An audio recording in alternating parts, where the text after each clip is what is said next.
Salve, salve, rapaziada! Sejam todos bem-vindos a mais um Trem Bala News. Hoje a gente vai falar algumas coisinhas importantes aí sobre, não uma retrospectiva, mas entender melhor o que é essa fase do Fortaleza, essa fase atual do Fortaleza, que infelizmente vem de mal a pior, desde a saída do Narigudo, desde a saída do nosso eterno e querido, ou não, blindado. Sejam todos bem-vindos para mais um Trem Bala News.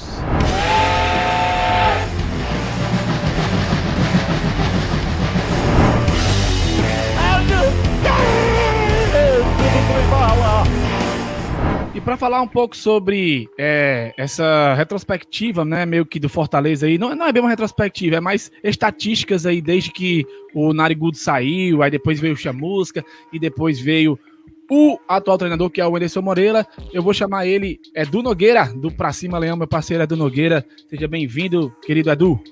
E aí, galera, boa noite, galera de Trem Bala, boa noite pra mim, obrigado pelo convite, uma honra estar batendo esse papo aqui contigo e sempre que precisar, estão às ordens.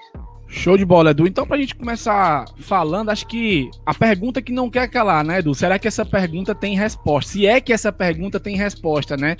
Por que tá tão ruim sem o blindado, né? Sem o Narigudo, sem o querido finado aí, que a torcida do Fortaleza apelidou depois que ele saiu do Fortaleza e foi para o Flamengo. Será que existe uma resposta para isso? Porque muita gente vai chegar aqui no vídeo, com certeza, e vai dizer, cara, vida que segue, não é mais para vocês ficarem falando sobre o Rogério, né? Não é mais pra gente ficar falando sobre o Rogério, porque Rogério é passado. Eu concordo que o Rogério realmente seja passado. Porém, o Globo Esporte soltou 3 matérias essa semana falando sobre o aproveitamento do Fortaleza, né? Que sem o Rogério Ceni caiu pela metade. Era 44%, assim, na Série A, né, 2020, com o Rogério Ceni. Estávamos numa boa campanha ali na 9ª posição, 10ª posição, e de repente tudo foi embora e eu acho que já começou meio que com ele ainda, né, ali naquele jogo contra o Fluminense, depois no jogo contra o Atlético Paranaense, a coisa desandou, ele foi pro Flamengo e a gente ficou a ver navios até hoje, não é isso, Edu? É verdade, Pêmio, eu acho que essa pergunta aí é aquela famosa pergunta de $1 milhão. É uma pergunta muito complicada, que ninguém tem resposta quanto a isso. Muita gente pode chamar viuvinha do sangue, não sei o quê.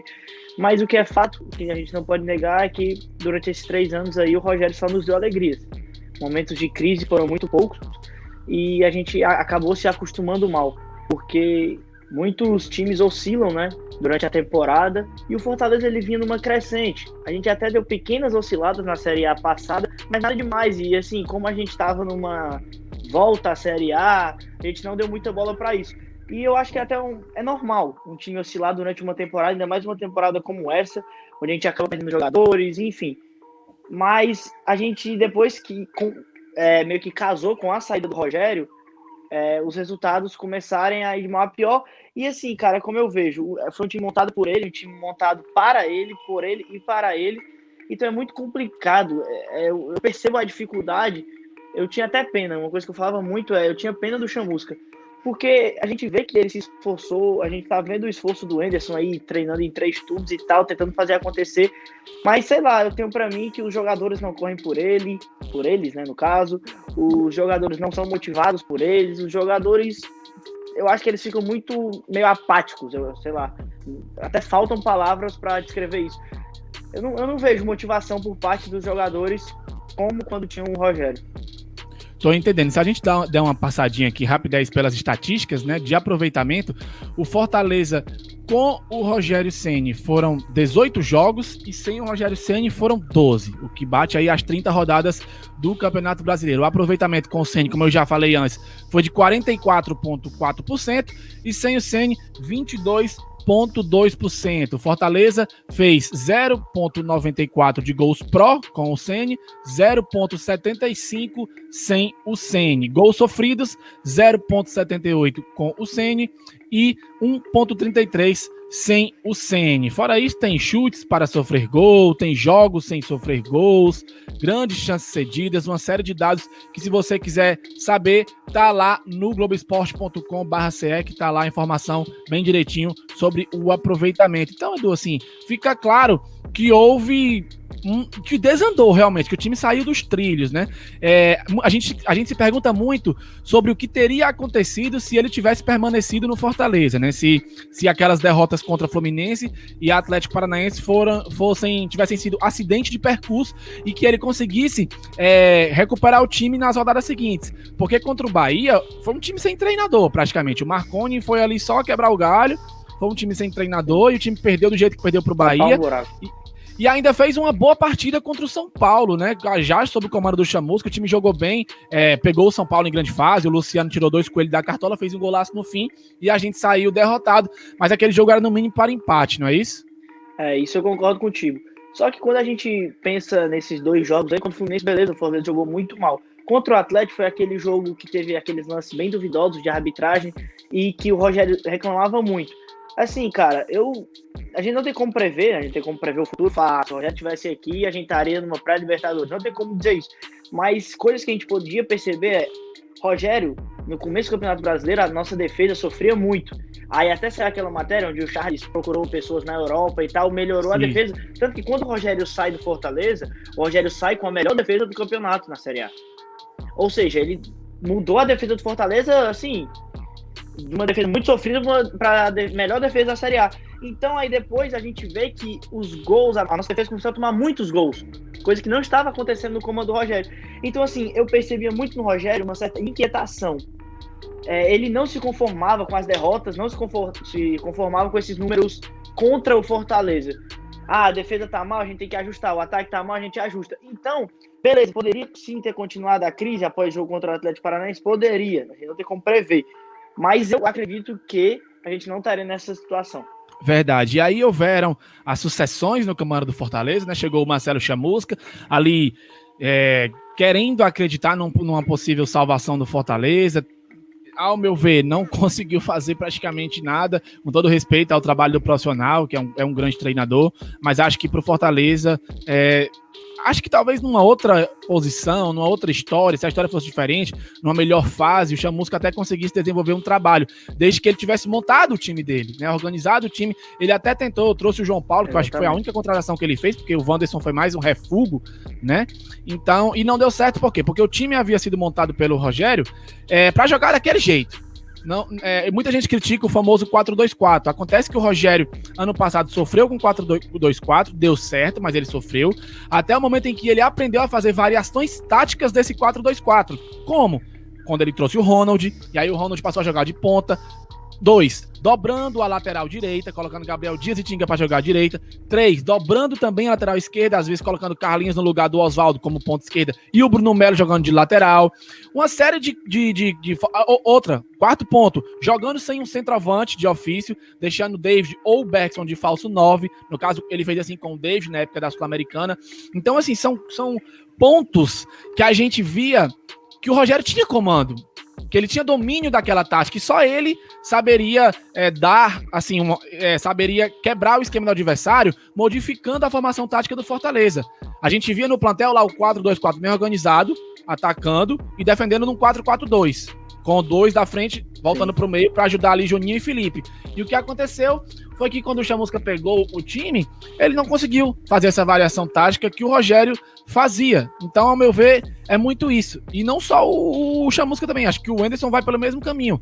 Não estou dizendo que ele não vai salvar o Fortaleza, acredito que ele possa sim ainda encontrar uma maneira, mudar o esquema talvez, mas a questão é que os jogadores precisam assimilar, e o tempo é muito curto, restam 9 jogos. Como que os jogadores vão assimilar? O cara teve 8 semanas para trabalhar, fumo contra o Inter. Foi praticamente uma formação suicida. Ele repetiu a escalação que o Rogério aplicava sem fazer nenhuma variação tática. Quando ele fez, foi já o time perdendo. De 3-2, 4-2, sei lá, no segundo tempo. Então, eu fico muito nisso. Acho que os jogadores precisam assimilar a ideia do que o treinador quer. E aí treinar, para chegar no jogo e conseguir executar. Né? Eu queria ouvir tua opinião sobre isso. Cara, eu acho que são vários fatores, realmente. Primeiro que o Rogério conhecia cada jogador, sabia o que cada jogador poderia fazer no campo, ele sabia a quilometragem que os jogadores corriam, eles sabiam até que minuto o jogador aguentava, ele podia ir até lá. Então, assim, o Rogério realmente conhecia o elenco, ele tinha um elenco na mão. Então, essas variações aí que tu cita, ele só fazia porque ele realmente conhecia o time, ele tinha meses, anos com aqueles jogadores. E os técnicos que estão chegando, infelizmente, não conhecem, muitas vezes nem trabalharam com esse elenco. Então, quando o cara chega cru, ele não sabe muito o que fazer. Então, o Whindersson tentou fazer o que vinha dando certo nesses últimos anos com o Fortaleza. Infelizmente, não deu. Por quê? Porque não é simplesmente você botar o 4-2-4, repetir a escalação, a formação tática que o Rogério fazia, colocar os jogadores lá que vai dar certo. Não é isso. Porque, por exemplo, contra o Inter, desse foi o que tu falou, é muito provável que o Rogério abrisse mão de um Wellington Paulista para jogar com um atacante um pouco mais veloz ali perto do David, para o David fazer um falso 9, ou até mesmo botar o Ronald ali de ponta, bem entre aspas, né? Porque ele não faz a ponta, mas para ter mais um homem com uma saída de bola boa, com um homem que vai marcar melhor. Então, assim, essas variações eram coisas que o Rogério fazia que esses caras que estão chegando, esses técnicos, não sabem fazer, porque eles não conhecem. Eu acho que o ponto é, realmente os caras não conhecem, os caras foram chamados a nome pelo Rogério, toda a contratação tinha o cravo do Rogério, quando não era a indicação dele. Então, assim, é bem complicado isso. O que eu já penso para essa Série A, para essa reta final, é se manter na Série A. Para o ano que vem a gente poder pensar em outra coisa, porque esse ano tá muito complicado. Eu não vejo não tenho muita perspectiva assim, de grande melhora no elenco, porque infelizmente o Whindersson não tem tempo para botar o time do jeito que ele quer botar, porque eu vejo o Whindersson muito diferente do Rogério, sendo muito sincero, estilos muito diferentes, e ele não tem tempo para colocar o estilo dele no time do Fortaleza. Então eu acho que assim, a gente tem que torcer para salvar e poder pensar numa temporada que vem. Exatamente. Então acho que é isso, né? Tá respondido aí, acho que muito do porquê ficou ruim sem o finado, né? Sem o Narigudo. Infelizmente, o Fortaleza teve uma queda grande aí, o aproveitamento é ridículo, né? 50% do que já era metade. É assim, se tem 100%, já era menos da metade, que era 44%. Aí agora tá metade da metade, de menos da metade, né? Então, assim, é péssimo. Fortaleza, nesse segundo turno, faz campanha de rebaixamento. Na classificação do retorno, ele é o 18º colocado, à frente apenas de Coritiba e de Botafogo. Então, assim, campanha de recuperação vai ter que fazer, porque, infelizmente, não tá comprovando. Vamos esperar que no jogo contra o Santos, que vai ser amanhã, a gente tá gravando na terça, mas o vídeo vocês só estão vendo na quarta-feira, que amanhã contra o Santos o time consiga fazer uma boa partida, até porque o Santos vem todo reserva, né? E assim, faz medo. Às vezes essa galera dos reservas quer jogar bem, né? O Marinho nem viajou, né? Marinho não viajou. Então é complicado demais a gente torcer pelo Fortaleza dessa maneira. Edu, brigadão, cara. Mas antes de a gente encerrar aqui o vídeo, quero só te pedir para tu fazer assim, uma pequena análise, porque a gente sabe que é uma cadeia de fatos, né? Rogério saiu, diretoria não conseguiu agir rápido para trazer contratações, não deu tempo, só trouxe 2, uma indicação do Chamusca, o outro um refúgio, que tá quebrando um galho aí na zaga, porque a gente perdeu o Roger Carvalho, perdeu o Quinteiro, perdeu o Jackson por lesão, e a diretoria, talvez a maior culpada, né, digamos assim, eu não quero aqui dizer, cravar isso, mas talvez seja um dos pontos-chave pelo esse declínio do Fortaleza, não é isso? Cara, eu concordo totalmente com isso que tu acabou de falar, porque contratações são feitas pela diretoria, independente do técnico. A gente tem um departamento de futebol, uma diretoria de futebol remunerada, vale ressaltar. Ou seja, os caras para eles trabalharem fazendo isso. Então, a partir do momento que a gente não tem as contratações que a gente precisa, como demorou pra gente ter um zagueiro? Como demorou? E a gente só trouxe o Wanderson nas últimas ali, quando não dava mais. Então, eu percebo que a nossa diretoria ficou realmente muito omissa nesse período aí, e essa turbulência toda, esses percalços todos, eu coloco sim na conta de Marcelo Paes e seus diretores. Contratação de diretoria de futebol rápido, aí eu já olho um pouco mais pro Marcelo, quando a gente olha pros técnicos. Aí, cara, eu entendo, mas eu percebo, assim, uma falta de pulso ou de comando do Marcelo quando ele reclama que não tem dinheiro. Por quê? O que foi feito para os sócios durante a pandemia? Quais ações Fortaleza fez para manter sócio? Eu sei que era difícil a galera continuar pagando, mas assim, se você oferece alguma coisa, a galera faz aquele sacrifício maior. Nada foi feito. Então, quando o Marcelo reclama de dinheiro, não dá, pela questão financeira, eu penso nisso. Ou seja, tudo me leva a pensar que essa culpa está assim na diretoria, nas contratações, na parte financeira e na contratação tanto de técnico como jogador. Show de bola, Edu. Então é isso, né? A gente fica na expectativa de que o Fortaleza consiga se recuperar para evitar esse rebaixamento e não colocar por água abaixo aí um trabalho muito bem feito de 3 anos, né? Que a diretoria possa aprender com os erros, mantendo o time na Série A, para que ainda esse ano, já que 2020, já estamos em 2021, a temporada começa daqui a 2, 3 meses, já tem Série A de novo. A gente espera que seja Série A, né? E, enfim, que a diretoria possa aprender, corrigir os erros e se mantiver, beleza? Valeu, Edu, te agradeço, meu querido, tuas considerações finais. Tamo junto. Cara, é isso, a gente tem que permanecer. E eu gostei muito da posição da TUF agora, de apoiar o time, porque eu já não vejo mais esse momento para cobrança, agora é mais motivação, apoio, porque é o que eu até falei no vídeo que eu gravei lá pro canal.